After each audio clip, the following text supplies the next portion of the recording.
হাজার হাজার ছোট বড় মাছ ভেসে উঠছে তিস্তা নদীতে। মনে করা হচ্ছে নদীর জলে বিষক্রিয়া করা হয়েছে, যার ফলে মৃত্যু হচ্ছে মাছের। ঘটনা এলাকায় ব্যাপক চাঞ্চল্য। হাজার হাজার ছোট বড় মাছ ভেসে উঠছে তিস্তা নদীতে। মনে করা হচ্ছে নদীর জলে বিষক্রিয়ার ফলে মৃত্যু হয়েছে মাছগুলোর। অভিযোগ, ঘটনার ব্যাপক চাঞ্চল্য ছড়িয়েছে তিস্তা পাড়ে। বিভিন্ন প্রজাতির মাছ ভেসে উঠেছে দেখে ওই মাছ সংগ্রহ করার জন্য এলাকায় হুড়োহুড়ি পড়ে যায়।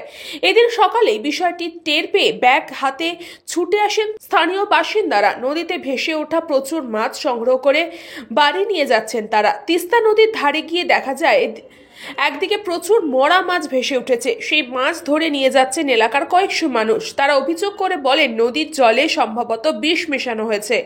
তিস্তা নদীতে বিষ দিয়ে মাছ মারার ফলে বিলুপ্ত হচ্ছে বিভিন্ন প্রজাতির মাছ ও জলজ প্রাণী। তো অনেকগুলো মাছ মারা গেছে, মূলত কি কারণে তোমরা তো ধরতে আসছো? জানি না, মরা মাছ পাইছি আর কি। মরা মাছ, সবই মরা মাছ, সবই মরা। এই বিষয় হচ্ছে হলো এই যে নদীতে বীজ দিছে, বীজ দিয়ে মাছ মারা ফেলেছে, এর জন্য লোকজন মাছ ধরতে আসছে। বীজ দিছে মানে এত বড় নদীতে বীজ? হ্যাঁ, গেটটা আটকা দিয়েছে, জল কমে গেছিল, এই কারণে জেলেরা বীজ দিয়ে দিছে। কোথায় হতে পারে এটা? এই সামনের থেকে বীজ দিয়ে দিছে। জলপাইগুড়ি থেকে খাদেমুল ইসলাম, নিউজ পঙ্গু টাইম।